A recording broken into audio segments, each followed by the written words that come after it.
Okay, so let me redo what we started doing last time. So what we did last time was to regress hourly wage. Let me use, I think we used wage so that it will be consistent. Okay, we regressed wage on education. Okay, and we used Xreal stat. So let me install it first. Alt T I. Okay, I hope you know how to navigate through the Xreal stat add-ins. Then again, Alt T. So let me install that then. Okay. Sir, we can see the Excel. Oh, sorry.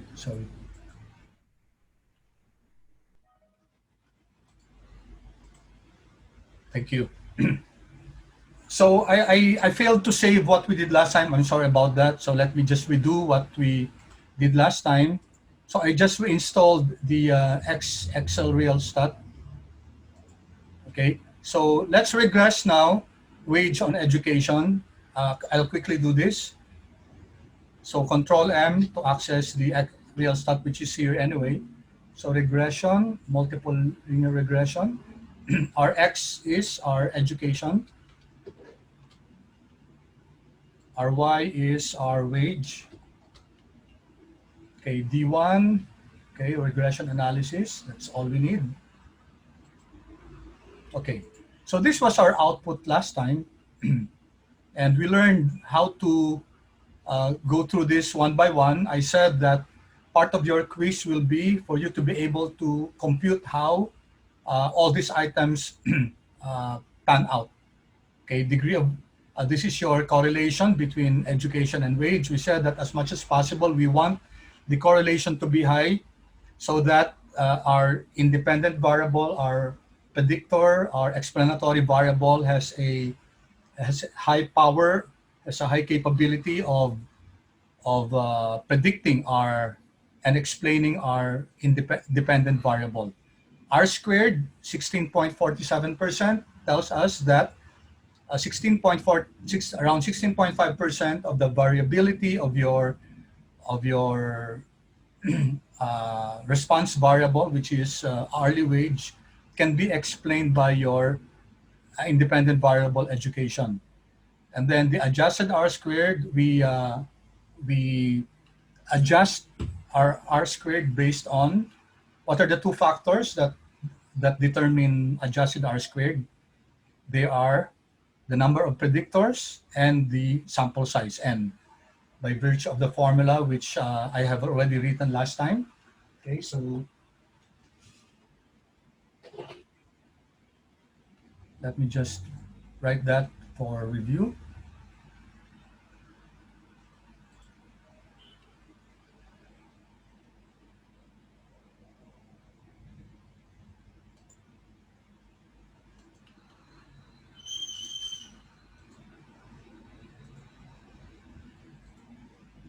Okay, so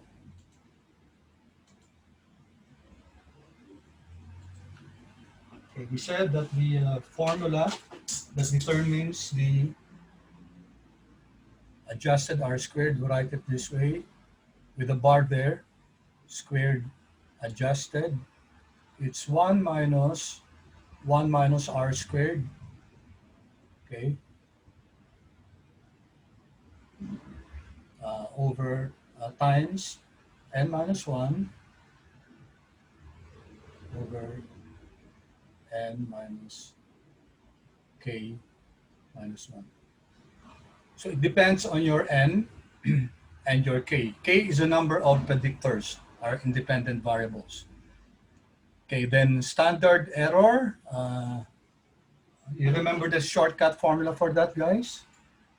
It's equal to stakes, okay? Standard error of the predicted value of y for each in the regression. So, or that's the standard error of your estimate.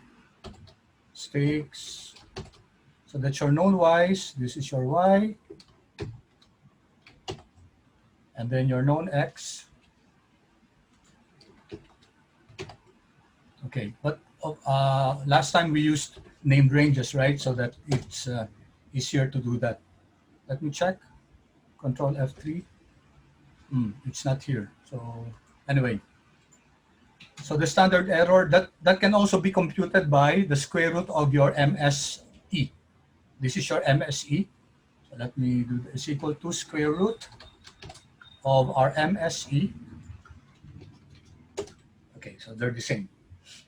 Okay, then AIC, guys, these are measures that we use in order to compare models. The lower the AIC, which is a function of information loss, the better is the model. Then we looked at the individual test. The degree of freedom for regression is a number of predictors. In this case, it's only a simple linear regression. You have only one. Residual is a measure of, how do you measure this? This is n minus k minus 1. Okay, so 526 minus, this is your k, which is 1, minus 1, that's 524. And the total degree of freedom is just n minus 1. 526 minus 1, 525. Okay, so we looked at this. This is your SSR, SSR, SSE, and SST. Okay, it's important that we, in fact, if you can memorize the formula, better, so much the better. So SST, sum of the squares of your total, is simply the square deviations of your y, actual values of, okay, from the average. SSR, on the other hand, is the summation of, what's this, guys? Of your y hat predicted value minus the average quantity squared. And the last one, SSE, is the difference between actual value minus your predicted squared. Okay, so this is a measure of the variability which your model cannot explain. And we said that R squared is equal to SSR over SST. Okay, so far clear, guys? Okay, and then we said that your MS is simply your SS divided by your degree of freedom. So this divided by this gives us this. This divided by this gives us this. Okay, and then your F is simply your MSR over MSE. So we divide that. Okay. Then we learned how to get the p-value last time. We said that this is your f dot dist. Notice, guys, that I'm I'm just going through this quickly because we have already discussed this last time. This is just a quick review. Where your x is your f stat, your degree of freedom 1 is your SS, degree of freedom 1 for your regression, degree of freedom 2 for your residual. Okay, so that's 21 zeros and then 278. So that's practically 0. So what are we testing here? What's our inference here? We're testing here our null hypothesis that, is that beta null is equal to beta 1 is equal to 0. Okay, and our alternative hypothesis is that at least one of this is not equal to 0. So what's our answer? Since the p-value is less than 0.05, we reject the null hypothesis. So we reject this. So there's strong statistical reason to believe that at least one of this, beta null and beta 1, is not equal to 0. And that can be seen here, guys, where we go to the individual tests. Our null hypothesis for this one is beta null is equal to 0. So we're testing if the intercept is equal to 0. Here we said that the intercept, we failed to reject the null hypothesis, okay, because the p-value is greater than 0.05. We failed to reject this. In fact, we said that if the upper and lower limit touches 0, then we're saying that there's a probability that your intercept is equal to 0. For the education, this is the point estimate, okay, a standard error. So the t-stat can be computed by coefficient divided by the standard error. Okay, so this is your B1 divided by the standard error. You get this. And then from the t-stat, you can use Excel to compute for your p-value. And then our conclusion is, okay, our hypothesis for this one is that beta 1 is equal to 0. Okay, so conclusion, we reject the null hypothesis. Okay, the value of beta 1 is not 0. Because guys, if we reject this null hypothesis, it means that we cannot use education as a predictor for wage. In fact, if you take a look at this one, the confidence interval, it does not touch 0. Okay, so that's another way of saying that we're rejecting this hypothesis that beta 1 is equal to 0. Okay, then we said that in reality, it's quite too simplistic to try to define a variable using just one variable. That's why usually we use multiple linear regression. Okay, so we go here. Okay, let's have a quick review of what we did last time. All right, we learned how to, I hope you still remember how we get the categorical variables and convert it into dummy variables.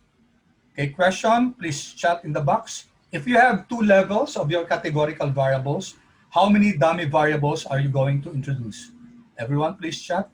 You have 2 categories for your categorical variables, 2 levels, 2 factors. How many dummy variables are you going to introduce? Okay, good. All right. Thank you. The rest, please. The rest. Tatlo lang sumagot. Okay, thank you. All right. Thank you, everyone. Sige. I hope that's clear, guys, ha? So, bilangin nyo kung ilang klaseng categorical, ilang levels, no? Ilang levels siya. Yung ibig sabihin ng levels, kung ilang klase. Kunyari, year level. So, frost, sophomore, junior, fresh, senior, or number 5, graduating. So, 5 guys yung ano, 5 yung level siya. Therefore, ang i-introduce natin na dummy variables is 4. Okay, so I taught you how to do that last time. And we said that if we introduce 5, magkakaroon tayo ng dummy variable trap, okay, which will lead us into multi-collinearity, which we're going to explain later on, no? Pag nasa ano tayo, diagnostics. All right, so let me just remove this, guys. Let me just remove this. Hindi, sige na. I'll just copy this in one worksheet, and then I'll remove this. Delete. So make sure, guys, that we're already na hindi na naka-formula to para para hindi magka-problema sa computation.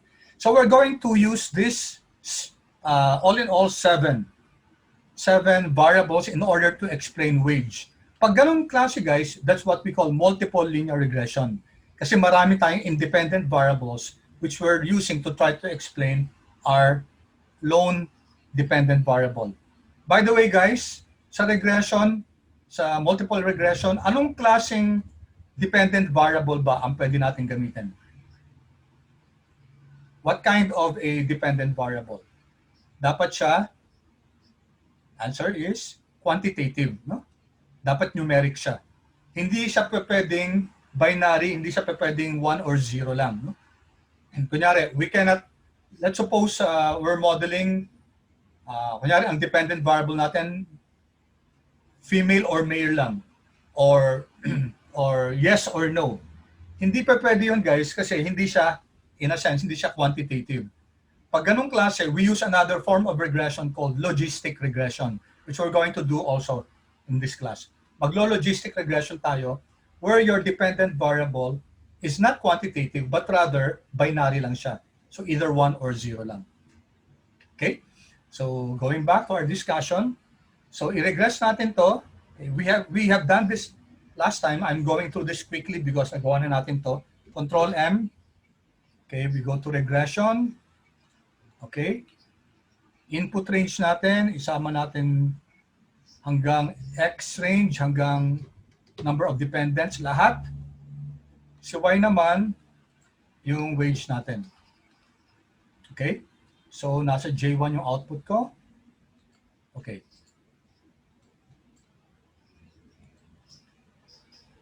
Alright guys, so far clear ba? Sorry, I'm just reviewing this, no? Kasi diniscuss natin to last time. So I'm not, hindi ko siya binabagalan, no? Well, parang review lang kasi. Okay naman so far? Paki-chat nga guys kung may question. Kung wala, paki-yes. Kung no question, pakisabihin kung clear so far. Just one. Clear so far po. Okay, sige. Yan, good.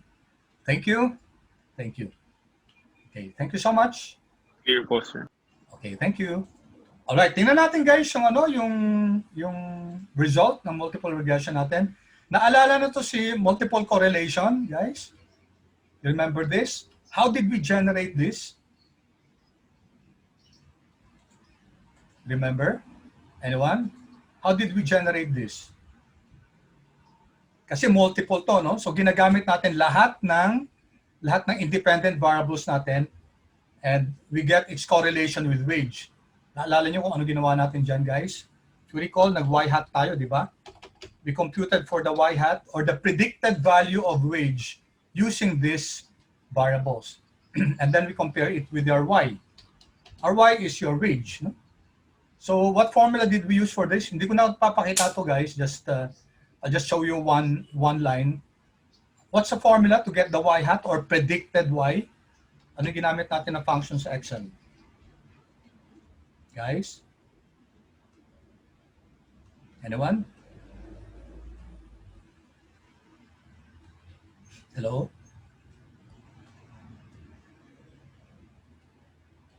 Sure?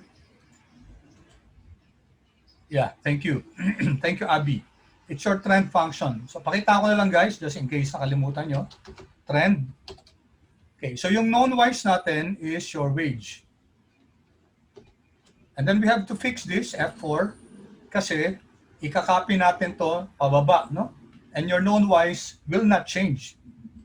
Yan din yung set natin ng known y's. Yung X naman, Control-Shift-Down arrow, Control backspace.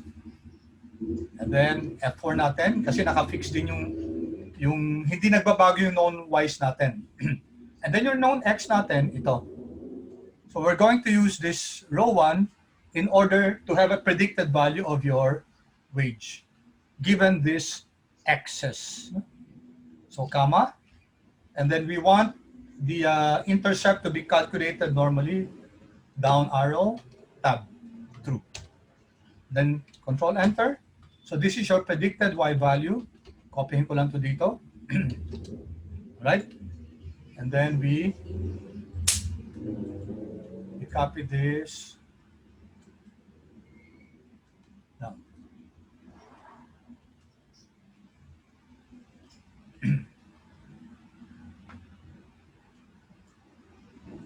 All right.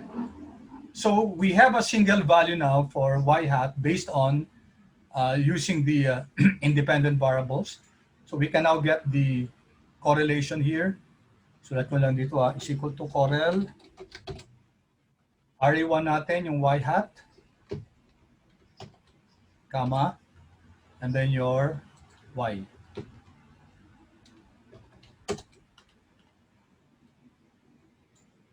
Okay, so exactly the same, no?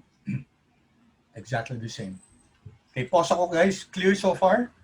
Any questions about that multiple correlation? Paki-chat na lang guys kung clear.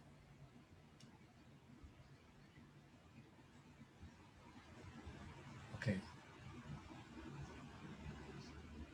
Okay, pakisagot yung iba guys.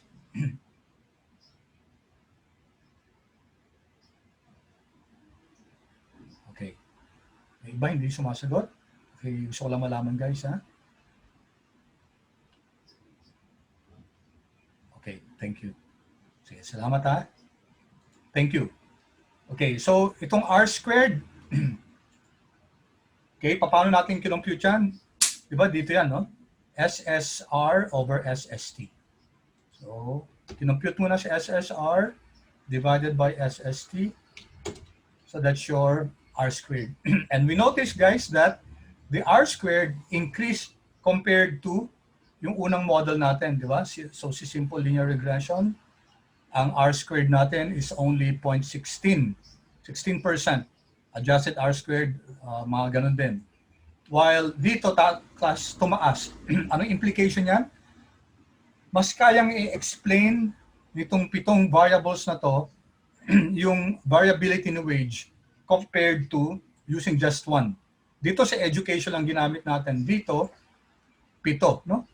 So mas malaki yung capability ng regressors na to total, yung 7, to explain your wage as compared to isa lang. Even the adjusted R squared.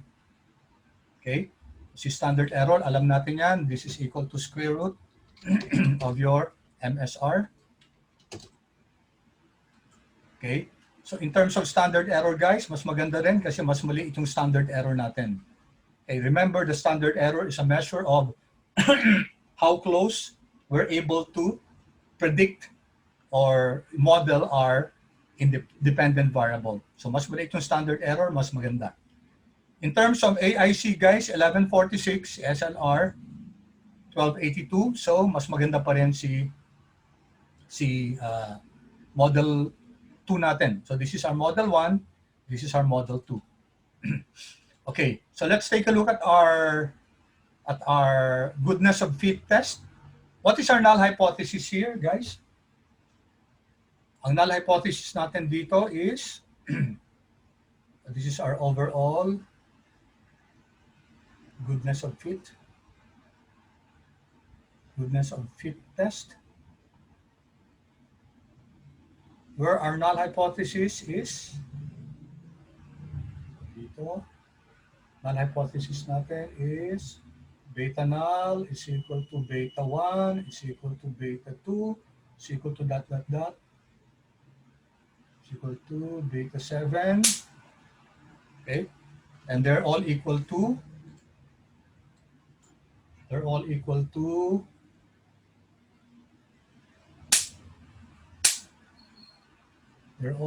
equal to 0. Okay, so that's our null hypothesis. Anong alternative hypothesis natin? At least one of these 8 parameters is not equal to 0. So what's our conclusion, guys? What's our conclusion? The p-value is, again, practically 0. 47 zeros, and then you have 253. It's practically 0. So we reject this null hypothesis. We reject the null hypothesis. Okay, where is that? Reject natin to, no? Reject. HO. There's strong statistical reason to believe B, by the way, is less than 0.000. Okay. It's less than 0.05. Okay, so we reject the null hypothesis that this is our null hypothesis and that at least one of this is not equal to 0. Kaya nga dito significant. No? Okay, then how do we look at the individual parameters? Dito na, sa individual t-test. So sabi natin dito, sino yung mga not significant? Let's highlight this. Highlight our p-value. And then home, conditional formatting, highlight cell rules greater than.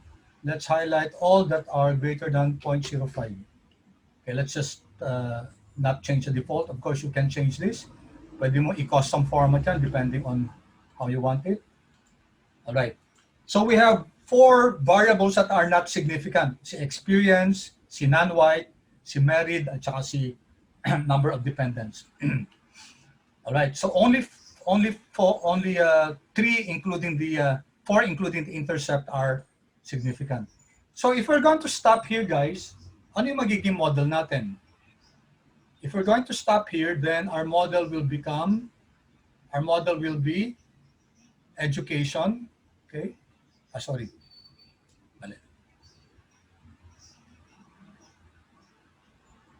Our model will be wage. Okay, is equal to negative 1.998. Drop ko na lang, guys, yung decimal place. That's the intercept. Okay, plus ito 0.02219 times your experience plus this one 0.138, 0.0138 times your tenure, and then plus this one negative 1.75 or 76 lang times female.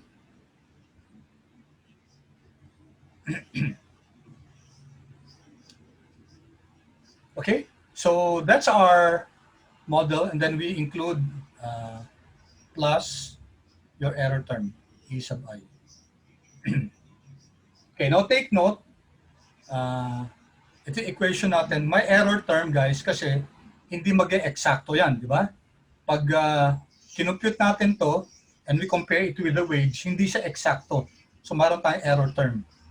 Now, if you want this to be removed, lagyan nyo ng wage predicted is equal to everything here, everything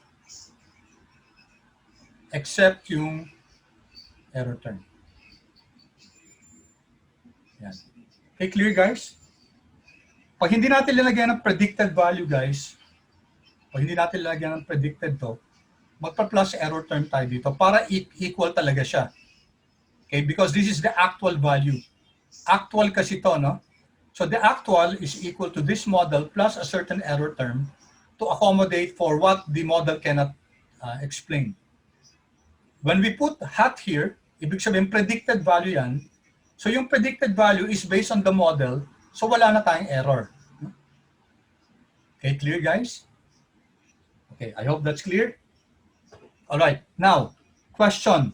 Sino mas maganda? Yung model 1 natin, which is itong SLR natin, or si model 2 natin, which is the one that includes your predictors, although hindi sila lahat significant. Based on R squared or adjusted R squared, mas maganda si model 2. Based on AIC, mas maganda si model 2.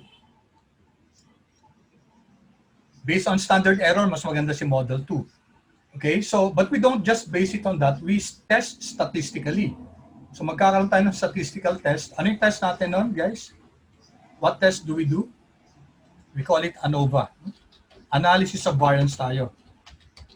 So sa analysis of variance, we have to name, kasi nagko-compare tayo ng dalawang models. Okay, si model 1 natin, which is your restricted, no? Okay, restricted. Bakit restricted siya, guys? Kasi mas konti yung ano natin. Mas konti yung independent variables natin. Si model 2 naman, which is your unrestricted.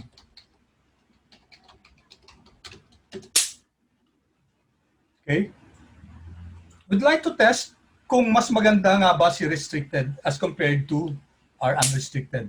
So kailangan natin ng ano guys, ng dalawa, SSE and our degree of freedom for your error terms. Ha? Okay, makukuha natin lahat sa output natin. Okay, for your restricted guys, ano yung SSE natin dito? Makukuha natin dito sa regression output natin. SSE is your residuals, no? Sum of the squares of your residuals. So that's it. Degree of freedom natin is also the degree of freedom for your residuals, or your error terms. Si model 2 unrestricted, ito yon, no? Yung kare-regress pa lang natin. Okay? So that's now your SSE ng residual natin ng model 2, which will be lower. Bakit siya lower, guys? Lower siya kasi every time you add independent variables, talagang lalaki, guys, yung R squared natin. Lalaki yung SSR. Pag lumaki yung SSR, syempre liliit yung SSE. And the degree of freedom for your residuals is here. Okay, so we said we need to compute for your, sulat natin dito, we need to compute for our F statistic. And our F stat is equal to, naalala yung formula, SSE of your restricted minus minus SSE of your unrestricted, no, divided by degree of freedom restricted, degree of freedom of error of your restricted minus degree of freedom of error of your unrestricted. Okay.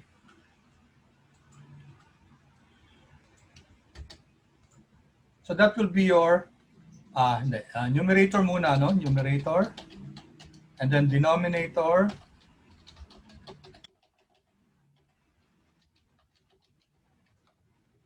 will be equal to SSE of your unrestricted divided by the degree of freedom of your unrestricted. Okay, so that's the formula we're going to use. Ito, degree of freedom. Okay, so let's identify our numerator. So SSE of your restricted minus SSE of your unrestricted divided by the difference between this and this. So that will give us our numerator, and our denominator, Control C, Control V. Our denominator is equal to, this is actually equal to ito yung MSE. MSE ng unrestricted natin.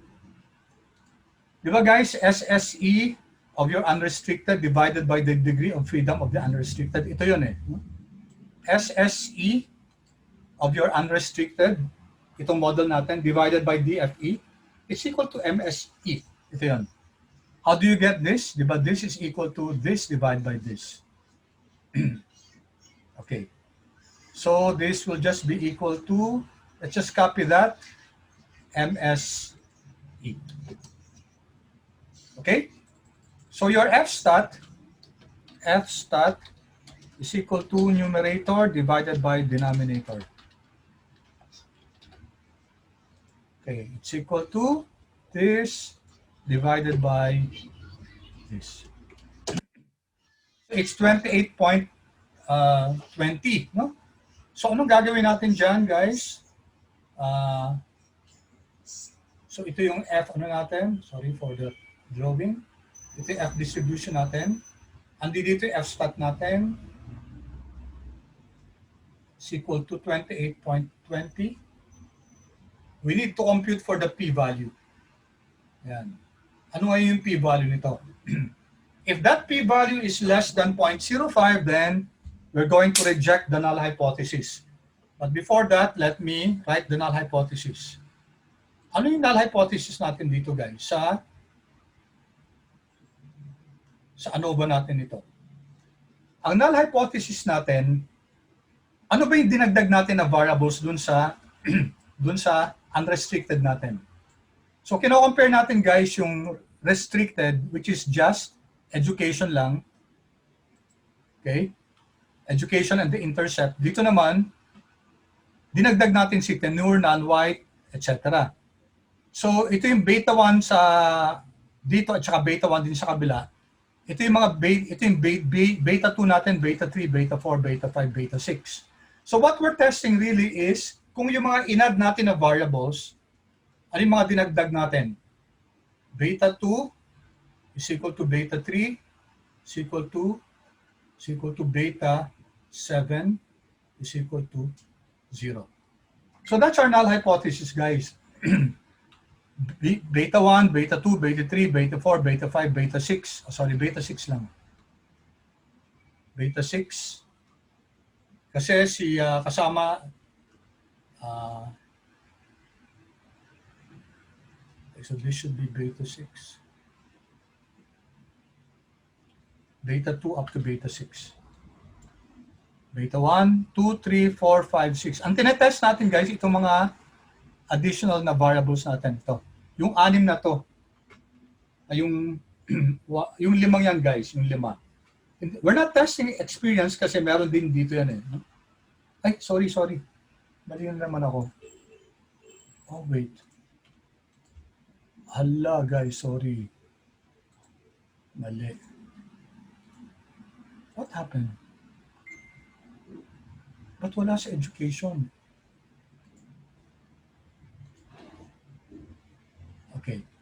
Wait, guys, my mistake, my mistake. Sorry, sabi ko pito to eh. Hindi natin nasama yung education, dapat kasama siya. Okay, so let me just redo this. Pasensya na, guys. And I'm going to insert education. Dapat kasama si education.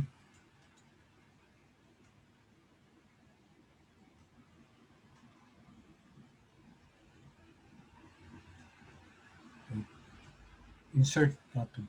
Yan. My bad. All right. So, so everything will change. Apologies. So delete ko na to, guys. Pasensya na. Andito naman siya. It's here. So I'll just delete this. Sorry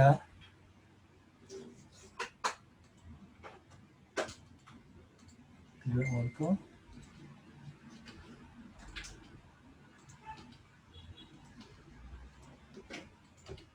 Okay. Dali, pause ako Okay, naintindihan nyo guys yung mistake ko.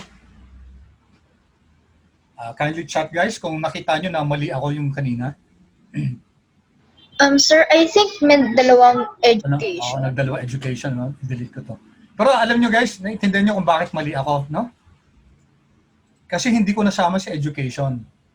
Okay, dapat guys, pag magte-test tayo, dapat kasama yung nasa nasa unang model natin. Pag hindi kasama yun, then we have no way of comparing. Okay? So, I'm going to redo this. I'm going to include education kasi hindi natin na-include siya. Okay, so very quickly na lang. Control M. Regression. Y natin includes everything. That's X. And then CY will be there. Okay, J1. Okay. All right, so I'll just go here, guys. Dito tayo, no? So, ang tinatest natin dito, dapat si beta 2 hanggang beta 7 nga. It should be up to beta 7 kasi 6 yung nadagdag na variables, no? So, this should be beta 7.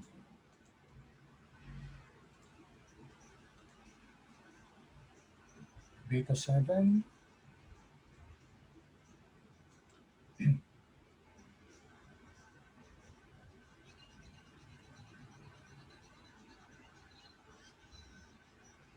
Okay, so let me just copy this, itong mga nakalagay natin dito. Okay, let's copy this.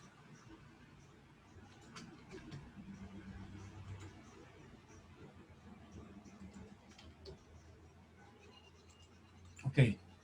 Yung restricted natin is okay.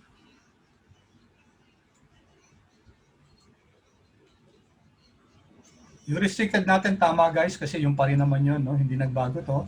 Ito na rin babaguhin natin. This should be SSE natin dito. Yan, this one.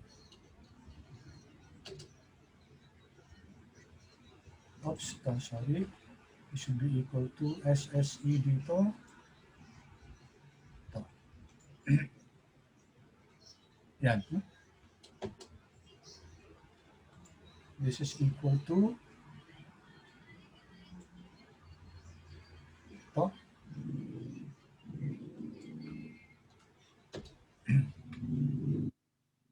This is equal to degree of freedom ni residual this one.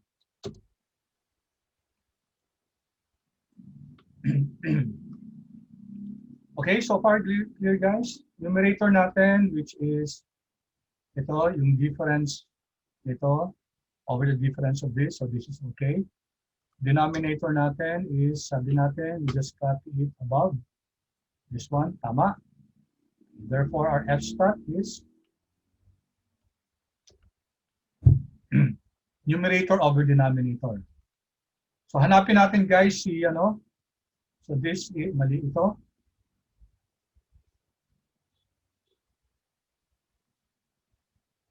Yung F natin is ilan yung F natin guys? 0.65. This is 0.65. Okay, so we have to compute for the p-value, guys. Okay, ano yung p-value natin? P-value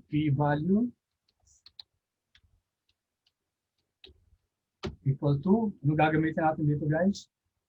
To compute for the p-value, we use f dot this dot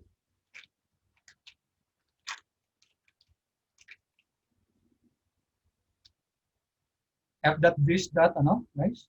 F dot this. This kasi, pag p ang hinahanap natin, distant kasi yun yung probability, yung area under the curve. And then we're using right tail. Our x is our f stat. Then what's our degree of freedom? Our degree of freedom 1 is the degree of freedom for your numerator. Ano ba yung degree of freedom natin sa numerator? Yung difference nito. Ito. This is our degree of freedom for our numerator. So that's what? That's this minus this. Okay. And then degree of freedom 2 is ito. Bali, ito yung degree of freedom 1, ito yung degree of freedom 2. That's your degree of freedom for your unrestricted, which is degree of freedom unrestricted is this one. Yung sa residual natin. Okay? Control Enter. Okay, 0.6918. Okay, pause muna ako. And clear ba so far? Pakita ko yung computation nito para clear sa atin.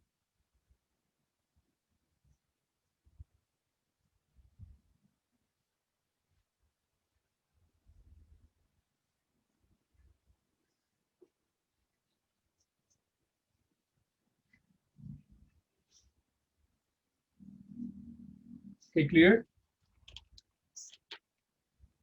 Sir, can I ask again what's the formula for the denominator? Denominator, ito. Ito. Sum of the squares of your error terms, of your residuals, dun sa unrestricted, divided by degree of freedom of your error terms, dun sa unrestricted, which is the same as your MSEU.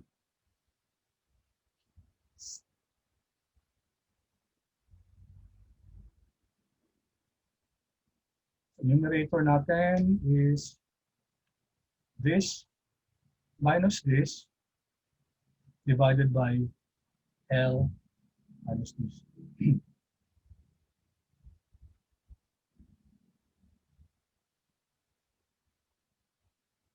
And our denominator is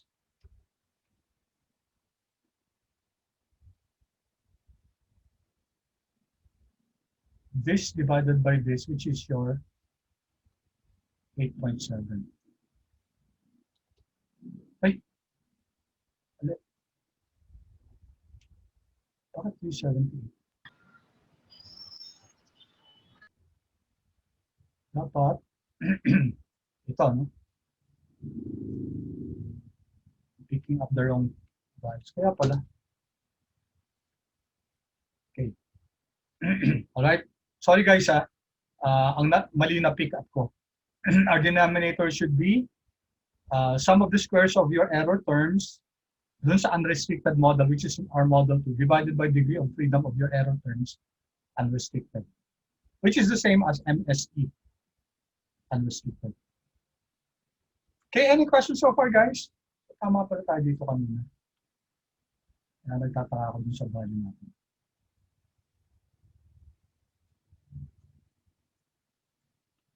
This should be 28.20.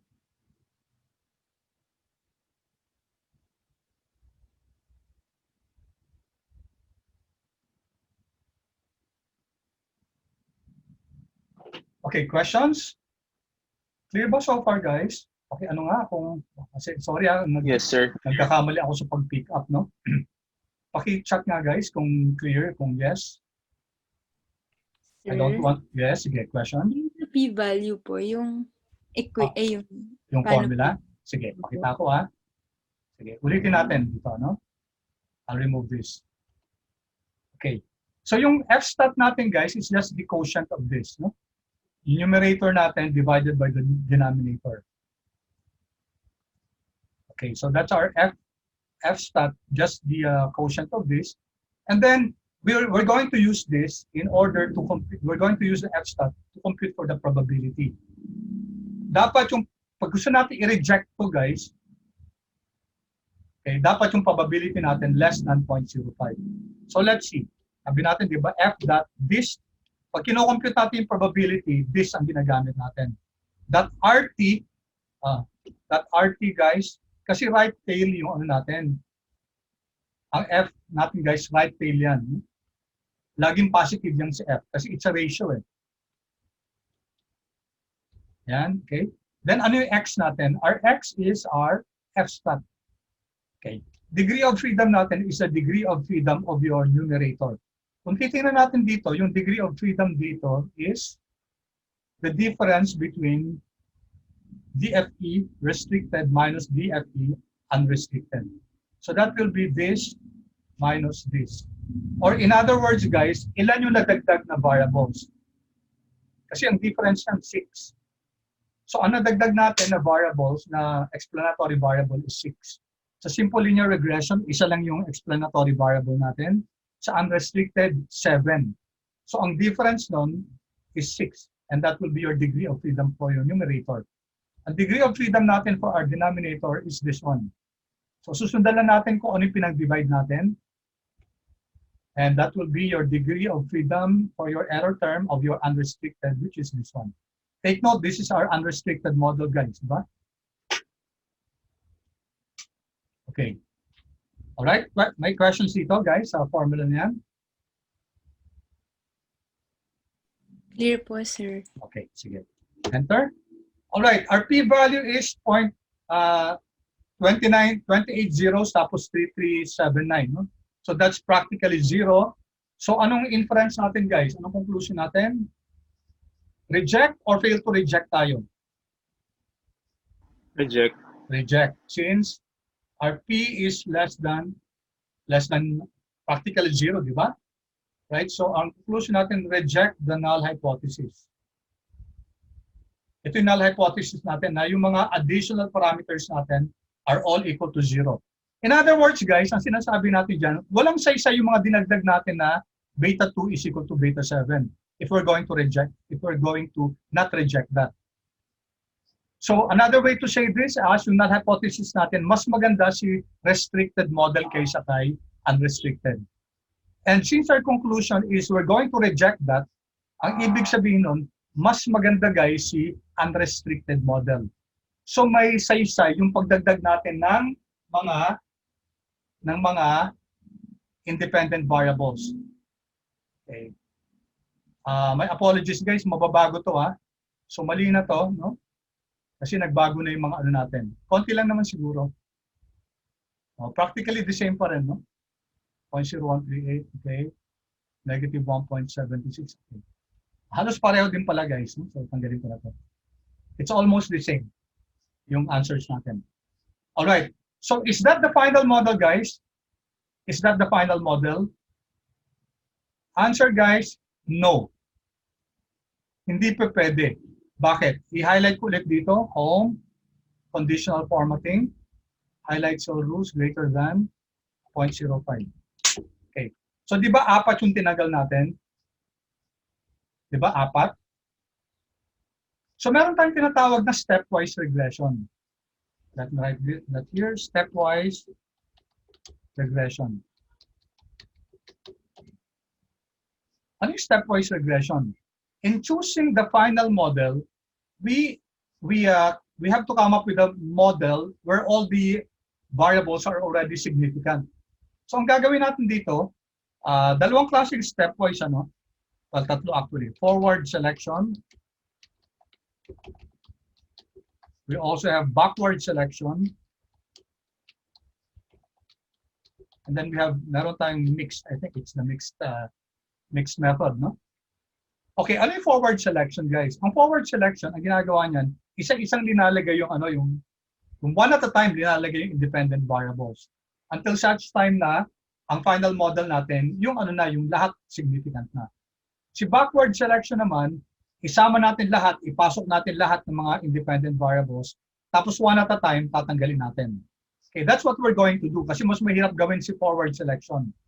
So magsi-stepwise regression tayo using backward selection. So paano yung backward selection? I-throw in natin lahat ng mga variables natin, which we have done here. So throw in natin lahat ng mga independent variables natin. Tapos, iisa-isa natin tatanggalin yan. Okay? So ano yung basis natin? Sino yung unang matatanggal? Okay, ang unang matatanggal, guys, kasi we just don't remove everything at once. So one at a time, guys, that's called your backward selection. Tatanggalin natin si pinakamaliit na absolute value ni t. Okay? Sulat ko. So that will be our living variable. So this is now for your backward selection, no? Kasi apat yung insignificant natin, hindi natin pwedeng tanggalin lahat kagad yan. Kasi there are sometimes na yung ibang variable, pag tinanggal mo ibang variable, nagiging significant iba. So that's the story there, no? Okay, so we're now doing backward selection. Ano yung magiging living variable natin? That's the lowest absolute t stat value. Okay, sino pinakamaliit na t-stat dito? Siyempre, ang pipiliin natin, guys, yung mga insignificant. Kasi yung mga significant, guys, relatively higher yung mga, higher yung mga t-stat, no? So, sino? Can you chat, guys? Sino yung living variable natin? Sino yung tatanggalin natin? Based on the absolute value, na lowest absolute value. Sino? Paki-chat nga, guys.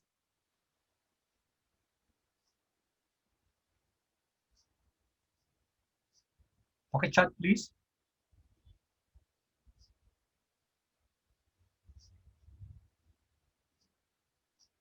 Okay, which among the variables, guys, will be the living? Ibig sabihin living, tatanggalin natin. Isa-isa, one at a time. Sino yung tatanggalin natin na variable, guys? Class, paki-chat. Sino? Wala pang sumasagot. I'm waiting for your reply, guys. Kindly chat there.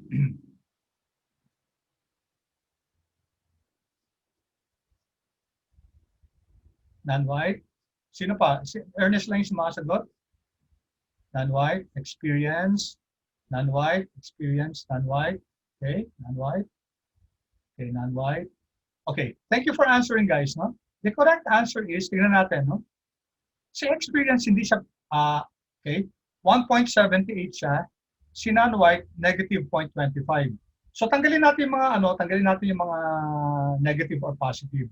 So ang pinakamaliit na value, guys, si non-white. Among all the non-significant variables, 1.3, 1.52, 0.25, 1.7. Si non-white, guys, yung pinakamaliit, therefore non-white will be our living variable. Ito yung aalis natin. Okay? So what we're going to do is we're going to create another regression. Copy natin to. Control C. Dito na lang natin sa same page gawin.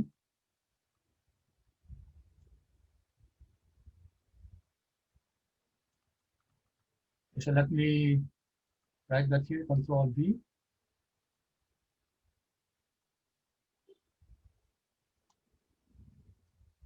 Bawasan lang natin to, delete. Okay, tapos let me just dilitan ko lang to. Medyo mas makita natin. Okay, so tatanggalin natin, guys, you're correct, tatanggalin natin si non-white. So remove this. We have to do this, guys, kasi hindi natin sa mare-regress kung yung separate yung mga variables natin. So pinagsama-sama natin yung model 3 natin, na. So this is now our model 3. Model 1 natin, yung simple lang. Model 2 is all the independent variables. And then we now go to model number 3 na binawasan natin ng isang variable, si non-white. Okay, so let me go to AB1 here. Okay, Control M, magre-regress ulit tayo. Okay, multiple regression. So that's why we removed it, guys, kasi hindi natin pwedeng discontiguous yung cells natin dito. So sabay-sabay na to, okay? Kailangan magkakatabi sila. And then si Y, there. Okay? Okay. Now we have another model. All right. So take a look at model number 3. So this is now model number 3 natin to, no? Model 3. Si model number 3, guys, hindi na natin sinama yung non-white. Okay, so we have 0.37 yung R squared niya, 0.363 yung adjusted R squared. Compare nga natin dito. So dito, 0.370, 0.361, 0.37034, 0.37034. Okay, so in terms of adjusted R squared, 36191, 36, mas mataas yung adjusted R squared, ano, di ba? Tama, guys? Talaga mas mataas yung R squared ni model 2, guys, kasi mas marami siyang independent variables. Mas liliit yung R squared ni model number 3 kasi mas konti yung independent variables niya. Pero take note, yung adjusted R squared niya mas mataas kaysa kay model number 2.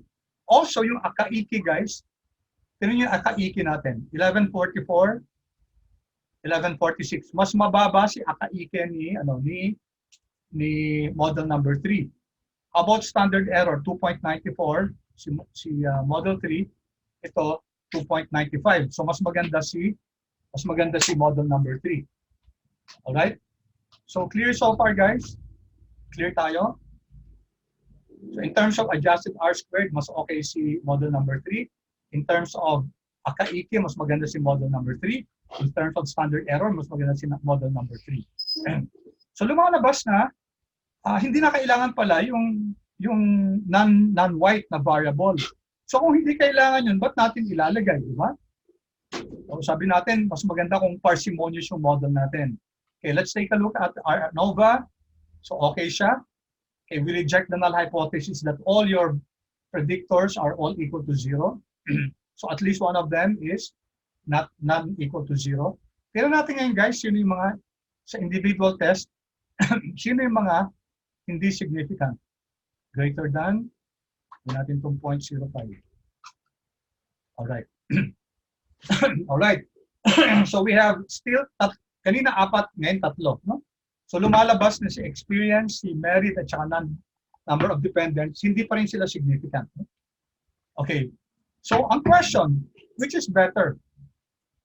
Okay. Which is better? Model 2 or model 3? Now, to answer that, guys, copyhin natin to. Mababaliktad na, magiging iba na ngayon, guys, ha? Kung sino yung ano natin, kung sino yung, so let me copy this. Control C. Copy na lang natin dito. Control V.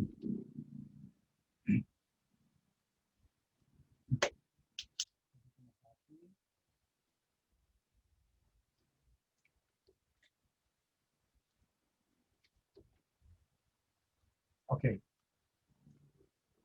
Now, ang kino-compare natin, guys, sino yung restricted natin? Pakisagot nga, guys. Sino yung magiging restricted model natin?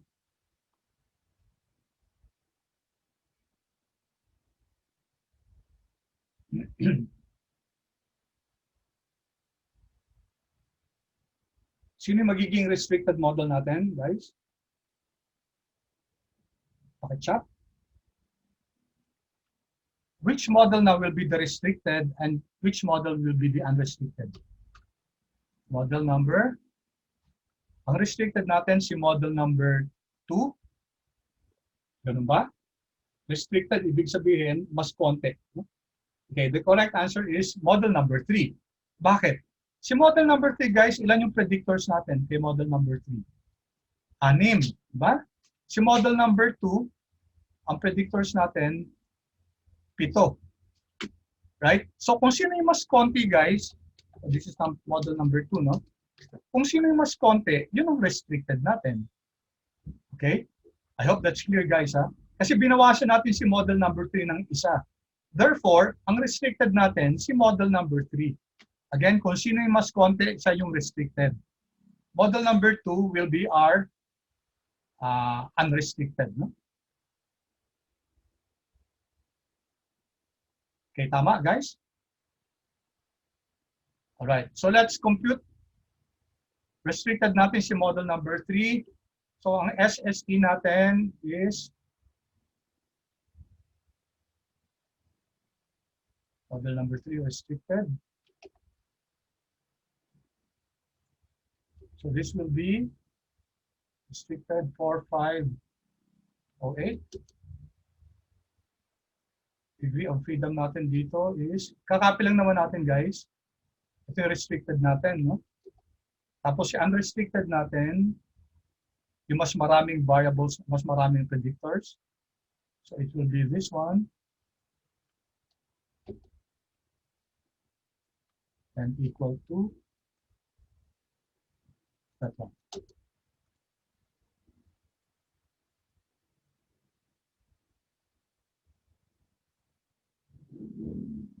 Okay, so we have gotten this, guys. So mako-compute na natin yung numerator natin. Ang numerator, parehong formula din naman yan, guys. Kaya nung kinopya natin,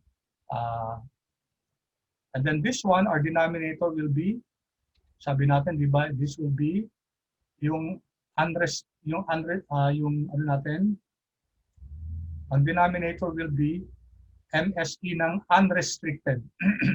So, sino yung unrestricted natin? Ito yung unrestricted natin, guys. Ito, no? So, that will be your MS.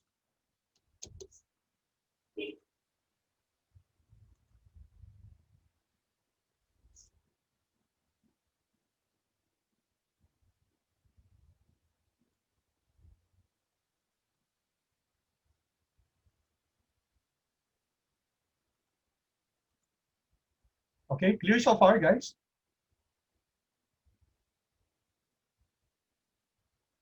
Clear? Yes, sir. Sinusunod lang natin, guys, yung formula. Basta huwag kayong mako-confuse, guys. Yung restricted, siya yung mas konti, yung binawasan natin. Okay? Nabaliktad lang yung process natin kasi kanina, ang inuuna natin yung simple linear regression. Yun ang restricted natin. Again, guys, just for guidance, yung restricted, siya yung mas konting variables. No? Okay, so, ito na, guys, yung ano natin. Check natin, numerator natin. Denominator will be coming from dun sa unrestricted natin. And therefore, ito, it's just the division. Dinivide lang natin. And our p-value is, ano yung p-value natin? f.this.rt.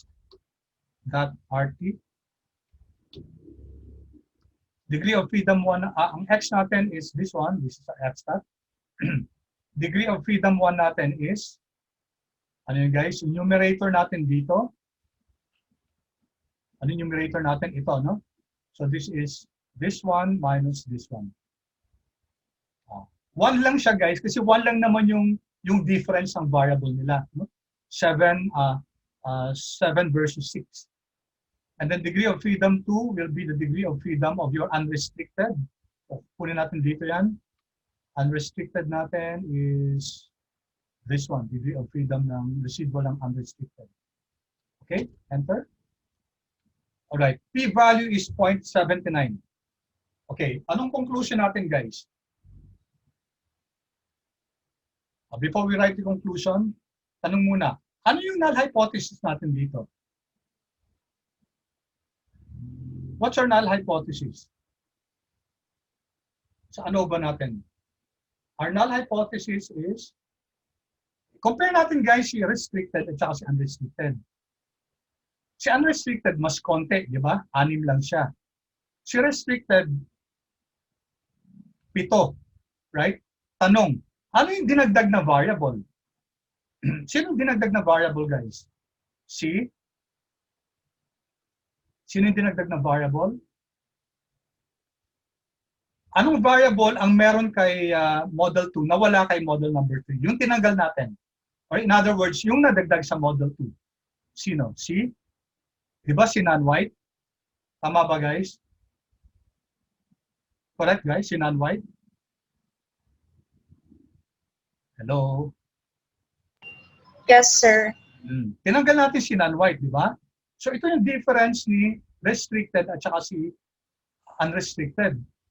Correct, no? So, bali ang tinatanong natin, dapat ba natin idagdag si non-white o hindi? This is B1, B2, B3, B4 si non-white. Therefore, guys, ang hypothesis natin, ang null hypothesis natin is, let me go here. Ang null hypothesis natin is ito. B4. B4, which is your non-white. Sorry for the writing. Non-white is equal to 0. Yan ang tinatest natin. Okay? B4 is equal to 0. Okay, ang ibig sabihin, may saysay ba na idagdag natin si non-white? Or okay lang na tanggalin siya kasi is equal to 0 naman siya. Okay, anong conclusion natin? P-value is 0.79. Therefore, what's the conclusion, guys? Reject or fail to reject? Reject or fail to reject? Answer? Reject or fail to reject? Okay, chat, guys. Oh, p-value is 0.79. Oh, ang laki-laki niyan, guys, di ba? Answer? We fail to reject or we reject? Correct. Thank you. Fail to reject tayo. Hindi natin pwede ma-reject to. So, ano ibig sabihin nun? Statistically, baka si B4 is equal to 0 nga. Okay? So, ang ibig sabihin ito, guys, again, what's another way to write your null hypothesis? The restricted model is better. Okay, so we fail to reject that. Therefore, mas maganda na si restricted model, guys. Mas maganda na wala si non-white. Okay? Hindi kailangan ilagay si non-white kasi statistically, 0 naman siya. No contribution to the model. Okay, clear so far, guys?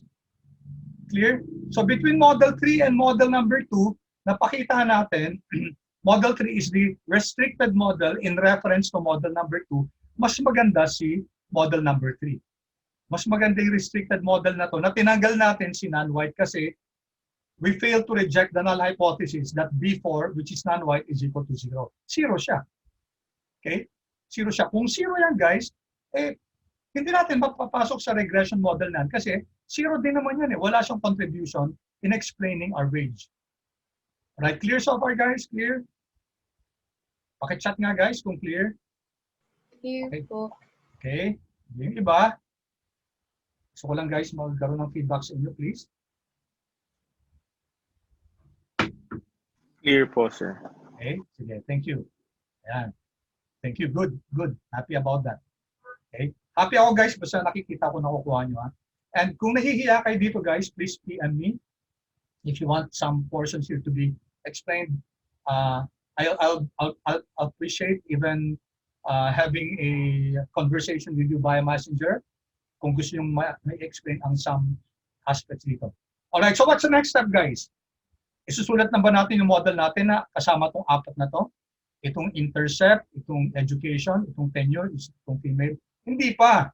Nagsa-stepwise regression tayo, guys. May aalis dito, may living variable. Ano yung living variable, guys? What's our living variable? Anyone? Paki-shoutout na lang. Ano yung living variable? Trial lang. Sige, guys. Tingnan nyo yung mga insignificant.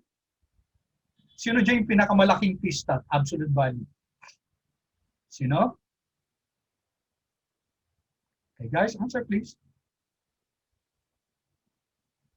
Sino, guys, dito? Among the non-significant? Paki-type or paki-voice out? Come on, para matapos sa atin to. We have only 15 minutes left.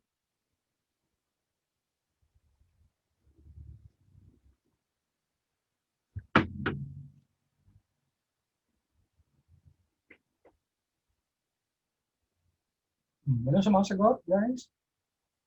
Okay, answer please. Ano yung leaving? Ano yung aalisin natin? Di ba kasi nagsi-stepwise regression tayo. So hanggat may mga insignificant variables, guys, tatanggalin natin yan. Okay? May isa pa lang nag-answer. Sino yung leaving? Okay, num depth. Okay, thank you, Ernest. Yung iba? Walang sagot yung iba.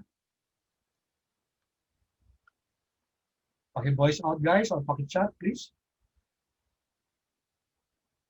Sino yung tatanggalin natin? Okay, Catherine, thank you. Abby, thank you. Ernest, thank you. Aki, thank you. All right. Sha, thank you. Gwyneth, thank you. All right, you're correct, guys. Num depth. Num depth ang tatanggalin natin. Bakit? Kasi siya yung pinakamaliit na. Okay, so this will be our leaving variable. Ito yung leaving variable natin. If you compare the three insignificant variables, 1.7, 1.5, 1.3, pinakamaliit si num depth, guys. So, leaving variable natin, tatanggalin natin yan. And again, anong gagawin natin? Copy natin to. Ito na lang, dito tayo kumopya. Control C.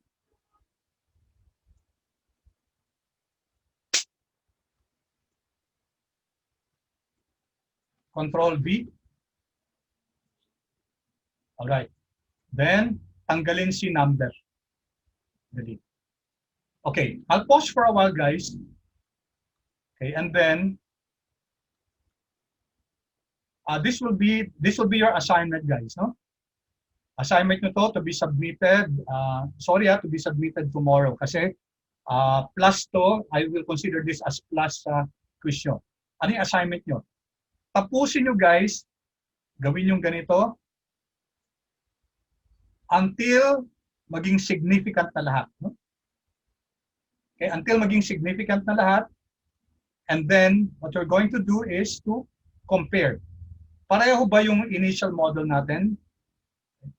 Pareho ba yung initial model natin? Na sa initial model natin, guys, di ba? Tatlo lang yung significant variables. Ito lang papasok sa model natin plus the intercept. Ang tanong, sa final model ba, pareho din dito?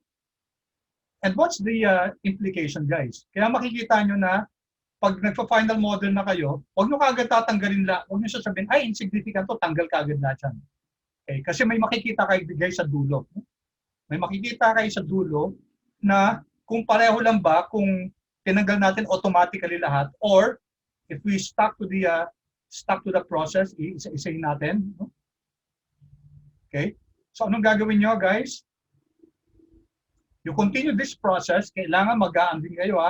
Explain nyo rin in terms of adjusted R-squared, standard error, kaiki, kung sino mas magandang model. No? Tapos magsa-statistical test kayo. Ito. Sabihin nyo dyan kung ano yung null hypothesis nyo.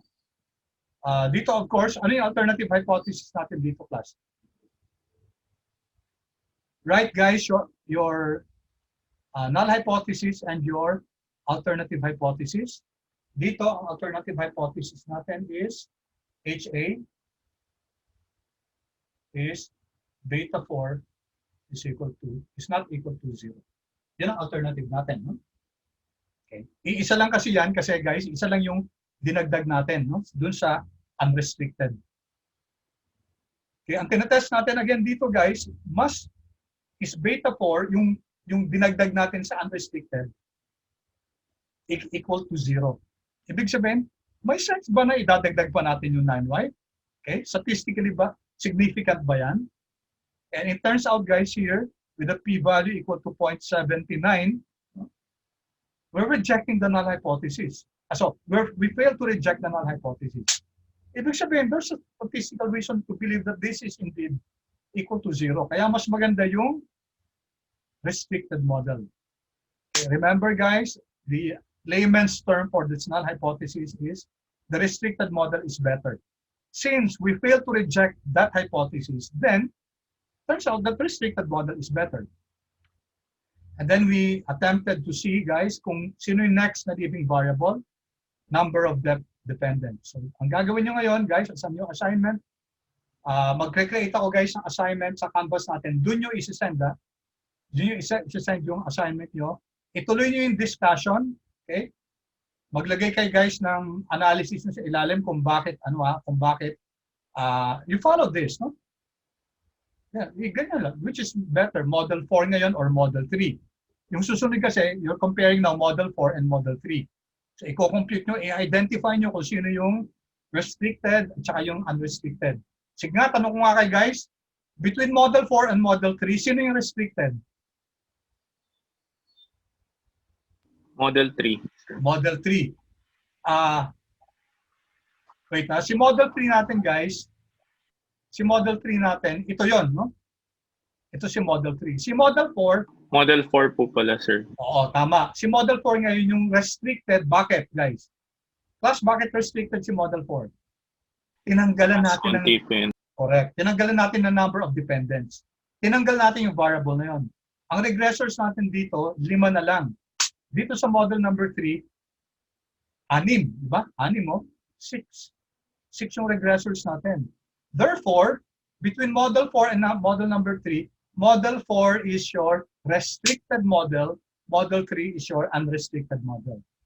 Okay, so depende yan guys. No? Depende kung sino yung mas maraming independent variables, siya lagi yung unrestricted. Kaya nga yung formula na to guys, it will always be the same kahit na ano yung kino-compare natin. For as long as you're able to identify ano ba yung restricted natin at saka ano yung unrestricted natin. Okay. Always guys, restricted will always have the higher SSE restricted. Mas mataas lagi siya. Kasi mas konti yung variables na to, therefore, mas malaki yung sum of the squares of your error terms. Remember, pag nagdadagdag tayo ng independent variables, lumalaki yung ano natin, lumalaki yung R squared, lumalaki yung SSR, lumiliit yung SSE.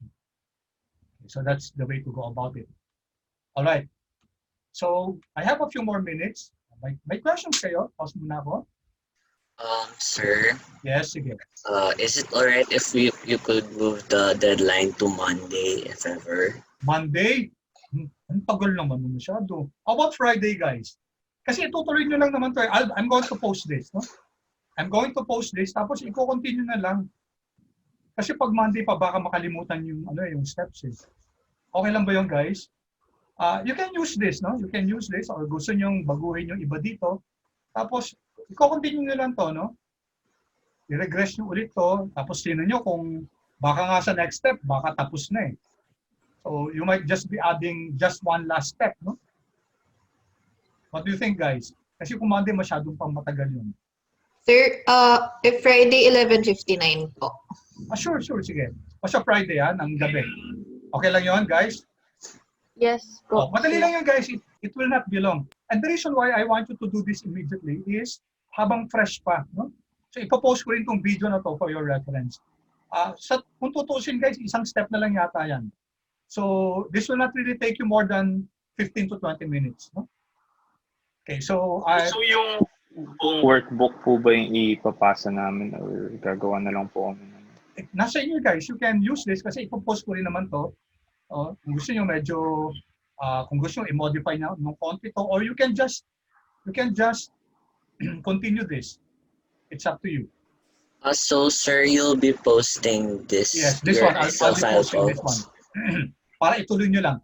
Yung iba naman, kung gusto nyo, you redo it on your own. Actually, mas maganda yon para tapos i-compare nyo para nakikita nyo kung pareho ba yung results. Ang suggestion ko, if you're going to follow me as bilang advice lang, gawin nyo from scratch. No? Gawin nyo si SLR, si Simple, tapos gawin nyo si MLR para practice nyo na rin. Kasi it pays really to have you do this on your own. Kung medyo comfortable naman kayo dun sa previous steps, you can also use this. No? It's really up to you. Okay? May ipapakita na lang ako guys na I'll end in this. No? I'll end in this. I'll put it here.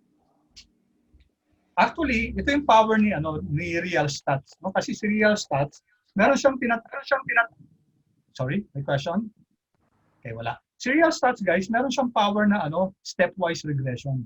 Automatic na sa kanya. No? So how do I do that? Si stepwise regression. Okay, Control M. So regression tayo. Okay, multiple regression. So magsimula ulit tayo guys sa unang model natin, si X natin is everything here. Lahat to, no? Yung 7 independent variables natin, Control Shift Down Arrow. Tapos si Y natin, from this one, Control Up. Ayan. So A to G, si independent, H, si dependent variable natin. Column headings include constant term. Then tingnan nyo to guys, stepwise regression. So i-click nyo to, stepwise regression. Tapos dito, AW1. Okay, AW1. Diyan ko ilalagay ha. Okay. Right, okay. Take a look at this guys. So, nag-stepwise si real stats. Ang ginawa niya guys is forward selection to. How do I know guys? Sa step 1 niya, si dependent variable 1 muna. Sino yung 1? Si 1 is education. So yun muna ang pinasok niya. Tapos pangalawa guys, pinasok niya si variable number 3. Tapos ang susunod, pinasok niya si variable number 5. Tapos ang last, pinasok niya si variable number 6. Yan.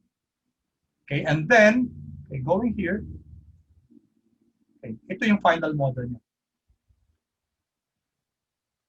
So what's education, guys? This is your, di ba, ito yung B1 natin. Si tenure, guys, ano to? Ano si tenure, guys? B, ano to? B, tenure is? B3, sir. B3, no? B3, tapos,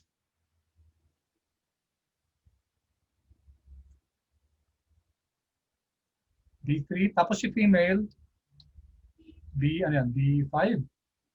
B5 yata. Tapos B6 ba? Check nyo na lang guys ha. So ito sinasabi niya, ito yung final model natin using stepwise regression. Okay? Are all variables significant guys? Are all variables significant? Yes or no?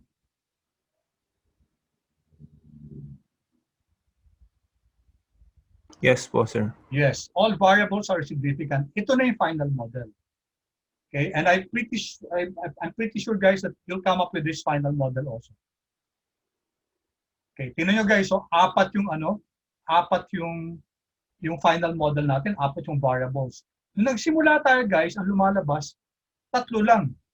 Eh kung dito tumigil na tayo, tapos pinasok lang natin yung 3 to, tinagal natin yung 4 kagad, then we will not be able to come up with the best final model. Guys, nakuha niyo yung point ko?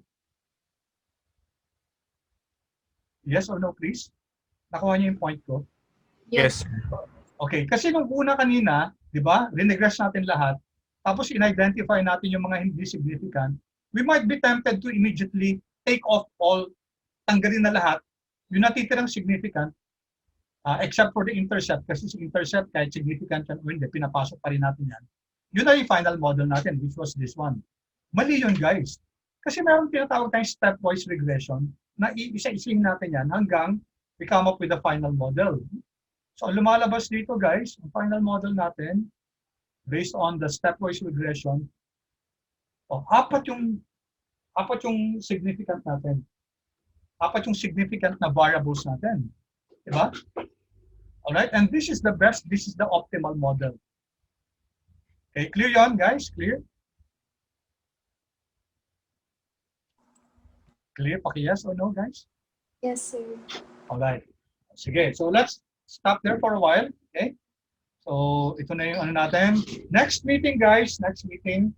So, mag-ano lang ako, guys, magpo-poll kasi I'm tempted to think na in order to save time, kasi medyo kulang-kulang na tayo, I'm thinking of just making I'm not sure guys, kung gawin kong asynchronous yung exam natin. Yung exam natin will be 2 parts, one multiple choice and another one will be modeling like this.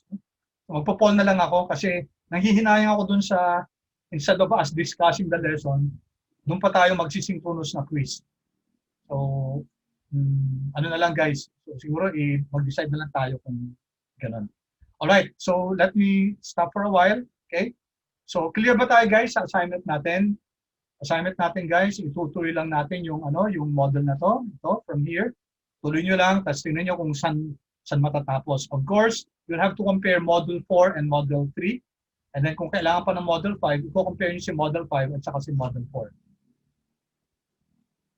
Okay, clear? Dear sir. Here, sir. Alright. Thank you so much guys.